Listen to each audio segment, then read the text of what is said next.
The real cost of gacha games. All right. Let's see this. Pre-watch? No, I didn't. I did not watch this video.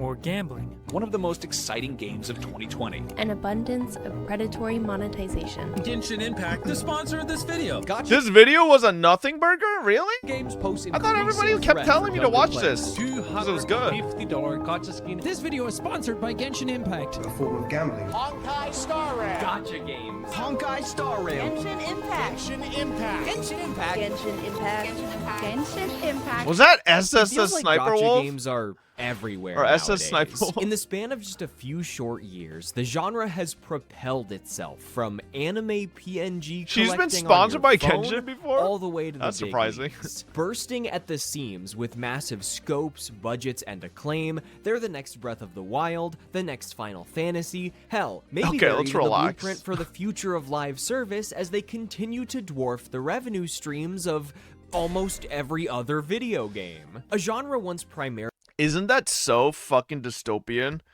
That gacha might determine the future of all live service games, and since live service seems the most fucking like lucrative as well, bro, that's not a good thing. It won't. I hope it doesn't.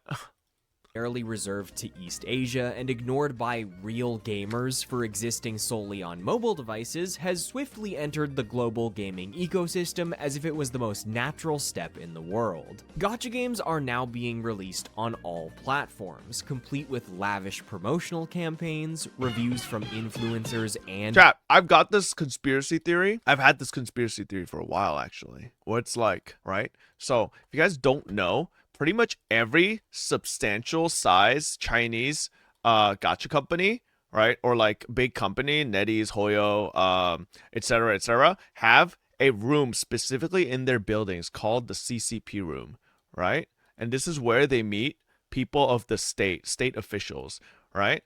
And literally, there's been a lot of these companies, right, are actually residing within Shanghai, and there was this like thing that they all like are moving towards or something. It was like, you know, the Shanghai like cultural program or something like that, like and it's basically this thing where like the CCP is rewarding all these companies for basically, you know, spreading Chinese culture to the world, right? Which is a good thing, right? For like China, for the GDP, for like because there's monetary incentive there for China to want that, right? But this is where my tinfoil hat theory comes in. What if, right? What if this is the CCP room, and then we have NetEase, right? Hoyo.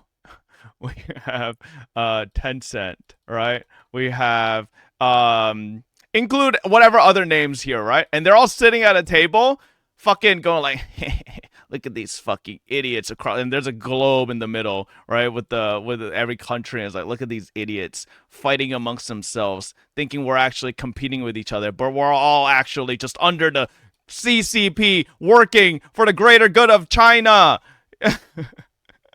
And while we fight amongst ourselves about which gacha game is better and yada yada, it all just boils down to China #1. Anyways, yeah. Bro, like, so the one thing that goes counter to my like the tinfoil hat theory here is this. Are these games.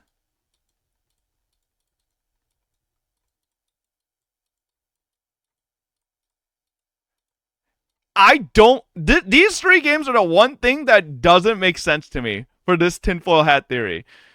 Because if you would want, if you have all these companies sitting together, right, conspiring to take over the world with Chinese games, why are all three of these games the same fucking thing that compete way too hard with each other? If you know? this is true, you just got blacklisted worldwide.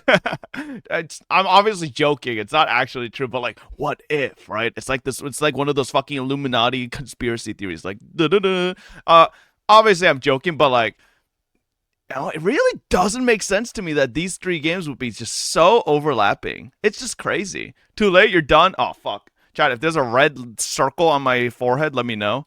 Have I said too much?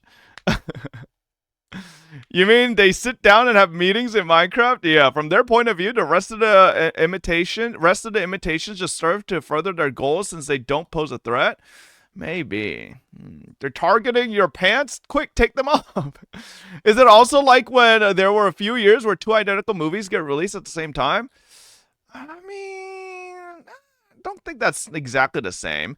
Because movies are just one-time one-and-dones, right? Games are, like, especially now with these live service games, these are games that are going for, like, long time. You're probably not that far off since every big company requires a CCP official to be there, and China definitely wants to spread their influence. No, I know I'm not wrong on that aspect.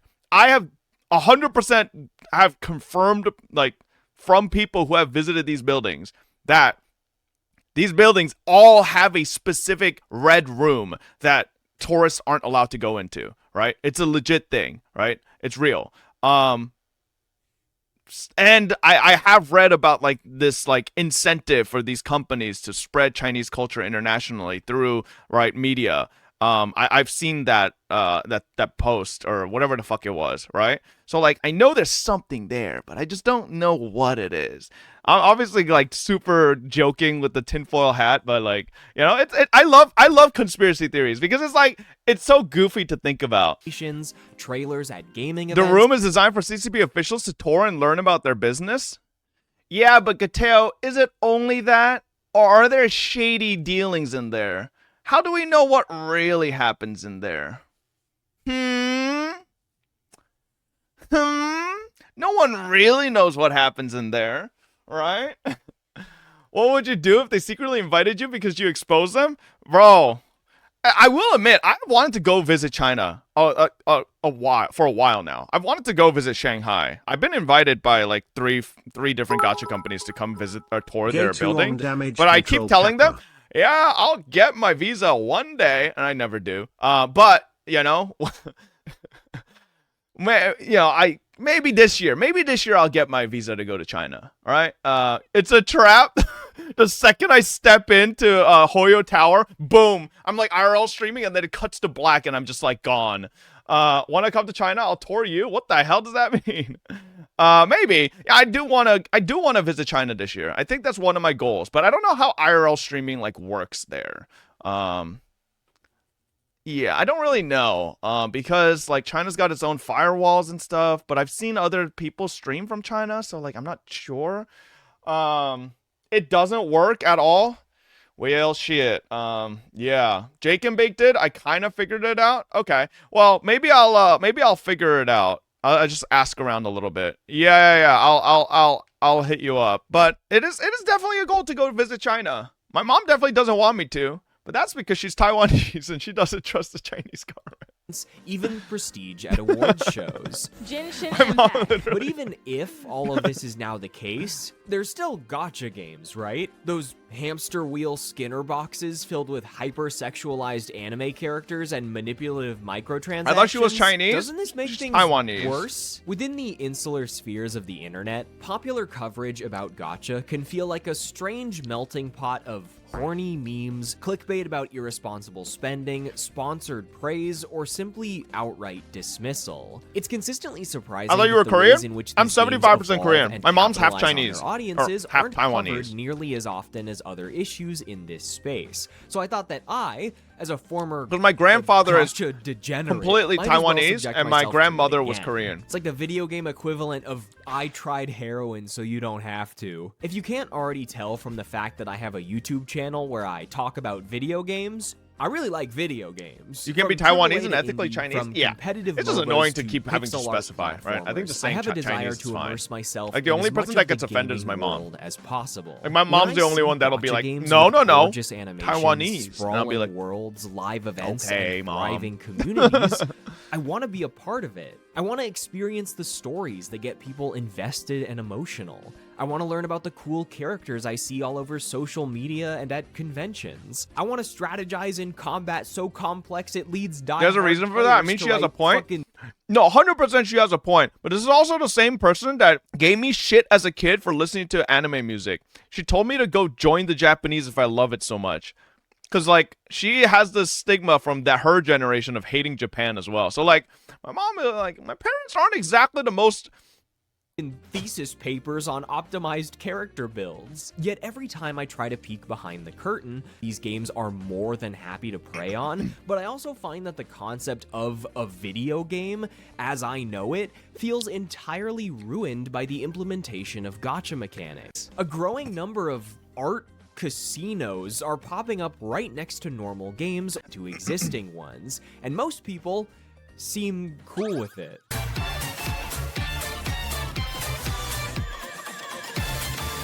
Now, this isn't exactly my first encounter with What is gacha that games. ripped up I've made amber 5 picture? videos on the genre in the past, in a series that progressed from positivity to disillusionment to,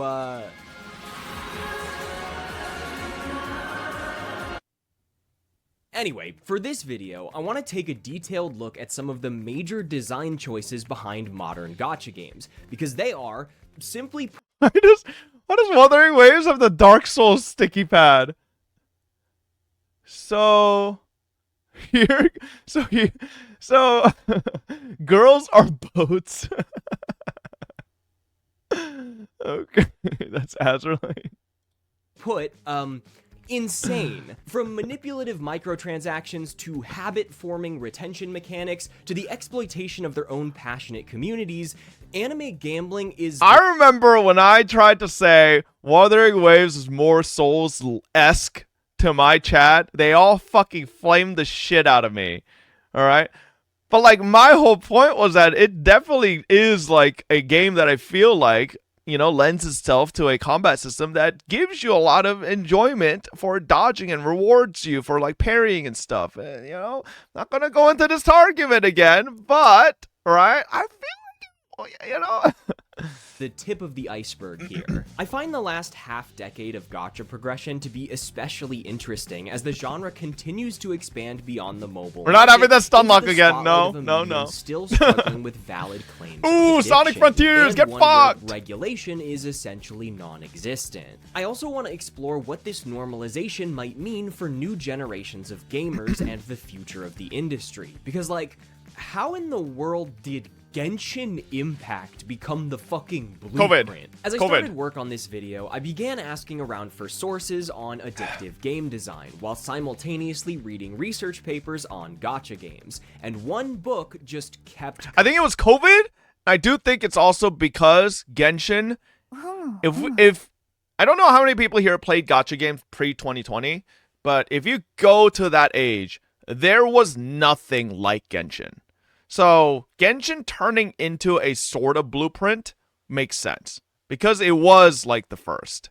So coming up. Addiction by design is fantastic. Shul provides further insight. Shul. Yo, would you recommend this book? Oh yeah, extremely. The strange thing is, I was trying to write about video games, but this book is about machine gambling in Las Vegas. For those unfamiliar with gacha games, here's the elevator pitch. They can exist in many different genres, but are defined by a system where major gameplay elements like characters and weapons Jianshin, are locked the behind character that apparently my rotating chat forgot banners, existed where half an players hour spend ago. Premium currency earned by playing the game or through in-app purchases on a chance to unlock new content. Also, Jane I'm Doe? going to mainly reference Hoyoverse titles in this video for 2 reasons. One, all of their recent games are heavy hitters that have redefined global perception of gacha. And 2, they're the games I've spent the most time playing and analyzing. Genshin And they all share redefined it. I don't similarities think that the other others studios have. are beginning I feel to like the use others as just templates. continued on When Genshin's talking about success. gacha games, it's important to make the distinction that they are not gambling. While gacha pulls and loot boxes do share similarities with slot machines, especially considering their flashy visuals and dynamic audio in response to jackpots, pulls are over in a matter of seconds and only make up a tiny piece of the time you spend playing the video game. Whether we're talking about casual collectors or competitive meta heads, there's a bit more to it than the rush of the win or a potential monetary payout, which obviously doesn't exist. It's all virtual. Kafka isn't real. That's the payout, unfortunately. though. I'm upset about it too. So what's it like to actually play a gacha game then? Well, it's complicated. While the majority of these titles used to be turn-based RPGs with PNGs of Yup, anime this girls. was Gacha Boot up the Hoyoverse pre-2020. title, and you'll quickly notice that the genre has made quite a jump, with Genshin Impact's obvious comparison being Breath of the Wild. Set out into a vast, beautiful world with tons of enemies to Can you fight guys imagine and a secrets timeline to where uncover Nintendo as you sued progress through Genshin? Story missions, cutscenes, boss fights, and I wonder mini where games. we would Honkai be. Star Rail is then your Persona or Final Fantasy equivalent, and Zenless is a character-swapping ARPG that seems to move at lightning speeds. Yet the thread that keeps They wouldn't win bringing me back anyways? to this discussion is that when player retention You have to remember, and Hoyoverse revenue at generation Genshin's are at release the was heart of very, very every small. mechanic and system in a video game, the finished product ends up being True, it would be a bad. China These versus games Japan can be war. engaging in the most my God, Tower literal Fantasy. sense of the word, as they constantly spit out little gems and rewards to remind you of the gacha mechanic, but I often find that positive reinforcement loops, Clocky FOMO, statue. and other shady tactics take precedence over interesting or difficult gameplay. True, I true. obviously can't speak on every game, as I've heard positive mumblings about Limbus Company and enjoyed the MMO-like raids of Dragalia Oh Lost. my When it God, comes I to missed any Dragalia modern Lost and gacha then that appears spamming to the emulate stupid the boom AAA emote. open world or RPG, they are Feels always bad, man. worse off for being gacha. I will say though, I think that new game, Stellasora, might be our next like entry into like a Dragalia Lost-esque game. I think it could be close. Games. Threats of losing progress or permanent character deaths or difficult narrative choices or weapon break, basically any frictional concepts, do not exist. Even in titles with a semblance of strategy, RPG number systems take precedence over real progression, as characters don't evolve past the moves they have when you acquire them at level 1, and increasing their strength is a separate endeavor from main story quests or fun challenges. Despite the immense amount of work and artistry that goes into creating these fleshed out worlds and incredible Right in her set boobie. pieces, main story content is but a fraction of the intended experience. To artificially extend playtime and create the habits of a forever game, gacha games incorporate mindless grinding of repetitive tasks to strengthen your team. Your team needs to be strengthened to earn better rewards or participate in limited time challenges that, you guessed it, give you currency for upgrading your characters or doing more pulls. It's a vicious little cycle that can continue in the content droughts between major updates, an issue that many of these games struggle with since they aren't designed with the same infinite replayability that defines live service multiplayer. But hey, at least they're free, right? In acknowledging that Well, gacha apparently games aren't 3.0 traditional Honkai Star Rail is gambling gonna fix and that, thus 'cause much there's no trickier such to thing as a discuss content drought. ethically, the most important distinction They're just doing comes 8 from a patches phrase in a row of many use content. to defend monetization. You can experience everything without spending a penny. Gacha games are very much video games, and they are technically free to play. There is no betting required to explore the sprawling world of Tevat or witness Star Rail's storyline. However, even though you're not being charged an entry fee, it's nearly impossible to complete all of a gacha game's content without engaging with the gacha system, even if you just use free rewards. More importantly, it's fun. And the characters are hot. It's like that's where we got the name for the damn genre. Elemental interactions and team flexibility are often key parts of the experience, but very few characters can be unlocked simply through playing the game. To create desire to spend, a gacha game relies on far more than just advertisements, as the game itself is a living ad. Cutscenes, side quests, and events will constantly show off premium characters, establishing their Can you believe personalities Kazuha and blocked place that? in the narrative, while demonstrating how much cooler their abilities are than the mediocre ones you got for free. And hey look, you can even take them for a test drive and we'll give you a couple nickels for it. This is all to say that just because you don't literally gamble money doesn't mean there aren't insidious design elements at play. Remember Addiction by Design, the book I mentioned earlier? In it, Natasha Schul notes that many gambling addicts don't play to win. Rather, they become addicted to Oh my escaping God. the real world and entering a state called the zone. And I can't help but notice some similarities between live service retention techniques and the way Schul and industry consultants describe video gambling design. The key is duration of play. I want to keep you there as long as humanly possible. That's the whole trick.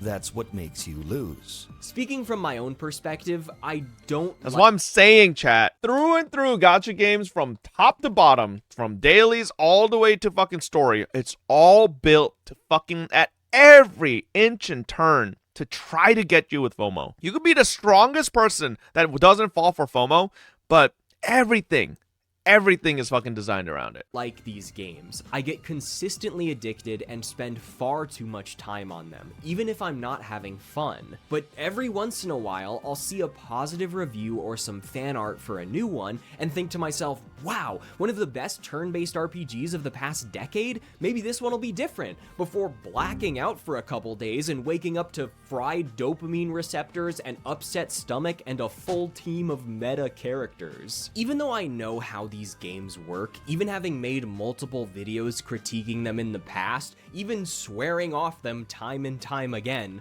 they still get me. They're designed to. In addition to gacha games showering rewards upon new players to make onboarding as easy as possible, there's a sense of intoxicating pseudo-productivity in being led through a trail of rewards that would baffle Pavlov himself, despite the reality of mashing buttons through repetitive dialogue and frictionless gameplay. Ah, shiny! Ooh, sparkly! These games are purpose-built to convince me that time spent earning fake money is more important than things I'd rather be doing, which also leads me to play them far more than I need to when researching and recording videos. I was reading through Addiction by Design while getting hooked on Zenless and Star Rail, so it was very surreal to see these ideas of optimizing time be expressed in such a similar way. The concept of video games having addictive potential has been around far longer than live service, as Shul even notes that video games are an apt point of comparison to gambling due to their focus on perfecting the zone over the thrill of winning money, and that casinos draw directly from video games to maximize time on device. Also, the second largest slot machine manufacturer in the world owns the studio behind Raid Shadow Legends, so What? Holy shit. So I'm telling you, that's what I'm saying, man. Gacha companies, they literally have fucking psychologists on fucking payroll, man. it's a fun thing, right? Remember when I said that anime gambling is the tip of the iceberg here? Well, the main currency these games are after is your time, an idea that Orlando Woods explores in his 2 papers on Gacha, both of which reference addiction by design while analyzing the complex ways in which players engage with these titles. Whilst the zone is a space of immersion that is predicated on the exit from time for machine gamblers, for the players of gacha games, an alternative, almost reversed, playing logic can be observed. This involves the hyper-rationalization of time as a playing resource that is leveraged to circumvent the need for monetary investment in the gacha mechanic. Oh my god. Bros is fucking breaking down free-to-plays and why they put them... One of the key ideas behind Woods' research is that it's often unproductive to directly compare gacha games to real money gambling, instead focusing on the rationalization of actions that mirror gambling addiction, with the currency being time. Examples of this are my aforementioned feelings of productivity leading to unhealthy habits, new players speeding through the early game for a future payoff, and in-game achievements providing a constant sense of accomplishment. When gacha games become an intimate part of people's lives, We're learning how bad whether Genshin that's is, we're learning how bad cultivating all connections gacha with their games are. favorite characters, getting invested in the story, or developing daily and weekly grinding routines, Woods suggests that the lines between gambling-like habits and passion for a piece of media can become blurred. While you can earn premium currency simply by playing, it is a carefully rationed amount that is in no way sufficient to unlock everything. After completing the main story, the most consistent ways to earn currency are daily and weekly missions, menial tasks that take around 5 to 10 minutes for dailies and a couple hours for weeklies. Failing to log in for even a single many weeklies day that take a means couple hours? losing money. I don't know about that structure ends one. up creating a far stronger habit by pushing players to engage even if they don't truly want to, while simultaneously increasing their Nah, not overall even Girls for time Online 2. investment. Once acquired through Gacha, characters need intense amounts of leveling and upgrades to be usable, all of which cannot be grinded through effort alone. Unless you spend I guess money, if you're doing you're events, forced to move at the game's pace, as many gachas feature energy systems that regenerate over time and cap out a certain value, further encouraging players to log on you're at capped on least Genshin once a day to spend said energy. If you're curious about just how long it takes to max out a single unit, well, let's do a demo with Hoyoverse's newest game, Zenless Zone Zero. If you want to get Yanagi to peak performance, you first need to level her up with XP tapes. Every 10 levels, you also need to unlock her level cap with Ascension. These materials will take upwards of 30 repetitions of 2 mindlessly easy missions over a week. Then you need to upgrade each of her 5 skills 11 times, which will cost over 300 skill chips, which usually drop around 10 to 20 per mission, meaning another 2 weeks and over 40 repetitions. Then you need to upgrade her 6 core nodes by fighting the same 2 bosses like 15-ish times, one of which can only be fought 3 times per week. And that's it. Phew. After 3-ish weeks, your new anime girl has reached her fullest potential. And that's why Nikkei has a better leveling system. But then it has the fucking rock system, and then so Just kidding. You also need to level and ascend a W engine, basically a passive weapon from level 1 to 60, as well as 6 disk drives that feature their own chance system by dropping with randomized sub-skills that require repeated farming to get best in slot offerings. I'll just say this though. I think of the 3 Hoyo games, ZZZ discs feel the least important. Or like just they don't feel as like hard to grind, right? Because it's you're not really working with like a lot more variation. ZZ is just a lot simpler, right? Obviously, it's still a shit system, right? I still don't think I have a perfect piece on any Hoyo game. Actually, no, I have that fucking like 20 crit rate piece on HSR, which is kind of insane, but yeah. And you need to farm in-game coins to pay for the upgrades, and then do all of that 2 more times for your other I think team between the 3 Hoyo games, ZZZ is like the least to have cringe 6 members for certain missions. Ignoring limited time event bonuses. He doesn't know about Deadly Assault, where you need 3. We're talking around a month to prepare a single character for endgame content. And this is the nicest example I could have given. Open world resources like plants, metals, and monster drops. This is all very deliberate despite being incredibly unfun, serving to keep players around long after they've completed the game's core offerings. In Star Rail, there's a rare character named Acheron whose overworld ability lets you kill enemies without having to fight them. Let's at least I wonder why they did that. While Woods notes that the attempt to circumvent spending allows players to feel like they're outsmarting the game rather than being held captive by its design, he also mentions that sunk cost can inevitably be the thing that leads to a purchase, as the harder a player tries to beat the system, the more intangible capital, or time, they spend doing so. Because banners will eventually guarantee a rare character drop through a mechanic that is actually, seriously, genuinely called the pity system, money ends up being a failsafe in the event that players are unable to save up enough free currency. Essentially, in the process of attempting to outsmart the game, players are still, drumroll please,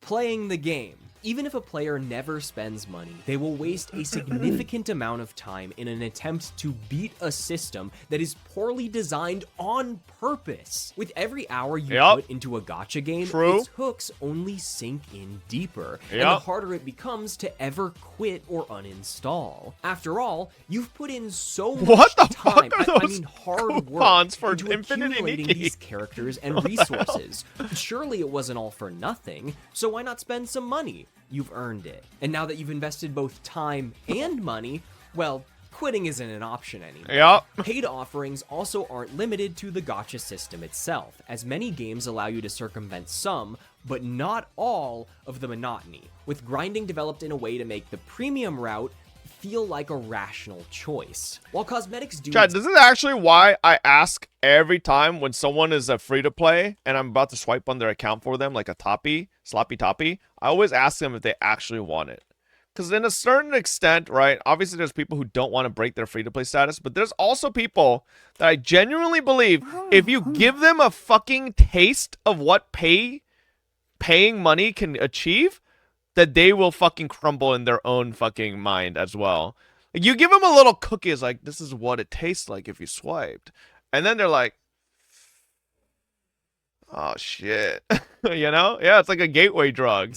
Bundles and battle passes rarely feature them, instead offering items that allow you to bypass the shitty parts of the game. XP materials, crafting resources, better weapons, you name it. Spending is further encouraged through the obfuscation of what $1 might be worth, an idea also found in slot machines that quickly turn real money into credits. For example, in Star Rail, real money can be used to purchase a premium currency called Does this look like me? Equivalent, like using equivalencies of currency to like gacha top-ups for like when I talk about other things, which are then used to purchase. I look at how much a laptop costs, and I'm like, oh, that's like a C6 character. You can also use Eneric shards to purchase rotating bundles. So like, how much did that 10 pull cost? Fuck if I know, I'm gonna do another one. Take a look at the nauseating level of storefronts, and you'll also find plenty of shady tactics to encourage spending. Yup. Membership 500%. Daily login. No, my favorite thing that Hoyo does is you go to the battle pass and it says discount. Like, what does it always say? Like 10% off or something? But you realize the battle pass is always 10% off. So why does it ever say it's 10% off? It makes no sense. Oh, sorry, 20% off. Literally, the battle pass always says 20% off on Genshin, but it's always 20% off. So if it's always 20% off, doesn't that mean it's never 20% off? Because that's just a fucking price, you know? To maximize. Obviously, that's not only a gacha thing. That's just a pure marketing thing, right? But it does. I always mention it because it always like ticks me off a little whenever I see it. I'm like, are they ever gonna change this? Are they just gonna leave this forever? Like their value, bundles that seem like a better deal than standard shop prices. It's like when Nikkei hits me with those 500% value pack. Buy now, expiring in 1 hour. Deals that expire in a matter matter of minutes shit. or hours. Whoa, huh? Yep. There it is. 2 hours left. Oh fuck, guys. Fuck. Dude, you're gonna run out. You're gonna lose money if you don't buy that one. All three? That'd be $16, dude. What a steal. Fuck, dude. 7 times EFF. What does that mean? Efficiency. These aren't unique to gacha by any means. Hell, many of them come straight from gambling, but they make the landscape of microtransactions increasingly. Oh my god, Fire Emblem Heroes. Navigate. What's that in the corner, like barely visible? Zoom in on it. Please. Oh, of course. The please play in moderation and spend rationally warning. You know, like the ones you see in. Oh no. Another factor that drives spending can be found in the genre's prioritization of marketable and highly fleshed out character designs to facilitate parasocial relationships. Yep. Almost all gacha games have a heavy emphasis on slice of life or romance events to flesh out characters in casual settings and allow players to become more attached to them, even before pulling on their banner. Also, any passing familiarity with gacha games is enough to pick up on their hypersexualization, a very intentional and sometimes questionable detail that only furthers player attachment. It's not her. No. That's a child. With a whip, dude. Incorrect. When considering the I don't know if Uni's actually a child. The average gacha game, rarely is excessive spending required unless you want to complete every piece of content. She's not. Yeah, I'm pretty sure she's not. It's less about what Jane Doe's skills the art, do like, and more style. about getting to stare at her butt. This character is very special because of her beautiful walk, and oh my god, that cake even jiggles. She has been nominated as the thickest character in the Hoyoverse. When compared to Ju Yuan, it's tough to determine the winner because both bakeries are great. Discussing the impact of gacha game communities is tricky, because if anything, it's often one of the most valuable takeaways. Live service inherently cultivates more active communities through a constant flow of new events, trailers, Marvel Rivals, and gameplay updates. The sheer popularity of gacha games has led them to dominate fan art and cosplay scenes in recent years, and the Fate Grand Order fans draw some lovely comics. Plus, most players are well aware of the hells in which they exist, often joking about being trapped or bonding over the shared suffering of bad pulls. Hell, the very— Chat, this is why I always say one of the biggest points to gacha and how they get you is the social aspect, right? Every single one of you, or at least a lot of you, right, are probably in some 2 years, Discord, hooray.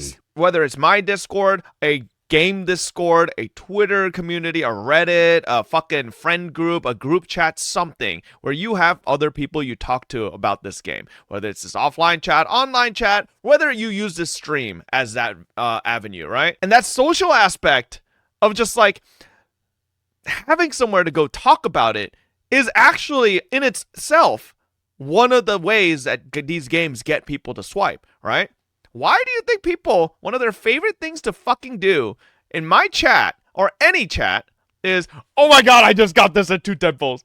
Oh my god, I just got this at, oh my god, I lost 50-50. Oh my god, it's because it's just a social aspect, right? And it gives them that feel. There are literally people out there, chat, that swipe to want to flex. They swipe purposely because one of the few validating things that they have in life is the ability to flex on people online. I will admit, I used to be like that on FGO. One of the main reasons I swiped so hard on FGO is because I loved going into the FGO Discord and be like, oh my god, look at my MP5. What? I admit, I was one of those people, but I'm not alone. There's a lot of fucking people who are like that, okay? Very first video I made on this topic, in which I applauded and recommended several titles. I don't think I'm like that anymore, You see, okay? fun, I do it the reason we brag ironically about now, our okay? polls is to piss As you much as off and players can have farm individual woast and relationships with W2FF. games and find enjoyment in flashier attack animations with bigger numbers. Check my and signature. bigger What Genshin cleavage, Center? What do you there's often mean? a social value to the digital collection aspect. It feels good to get a rare character that other people don't have. It's exciting to optimize a meta team or steamroll a difficult mission with an overpowered The social unit. aspect to These gacha feelings is so are like fun I don't in think ways that enough are people talk about it. exclusive to How gacha. addicting But it since is the for companies people. behind these So I think one of the titles biggest things people love in life is social validation, social recognition, right? People love that. Well, that's why there's so many clout demons on Twitter, right?